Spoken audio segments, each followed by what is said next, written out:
Hey guys, and welcome back to this channel. In this video, I'll be showing you guys how you can change the language on your CapCut PC. So you are going to go to menu and you're going to go to settings.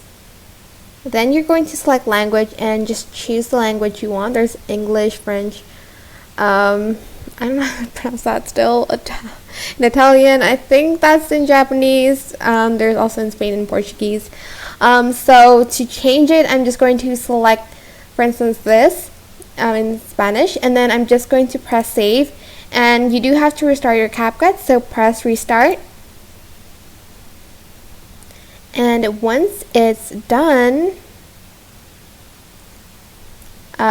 open CapCut again, and then as you can see it is in Spanish. To change it back, just select a project and then you're going to go to menu, settings, language, and then choose English, and then press the blue button and then press the blue button again to restart it. And there you have it, the CapCut language will change. I hope this tutorial was helpful for you guys. Don't forget to like, comment, share, and also subscribe to this channel if you haven't done that already.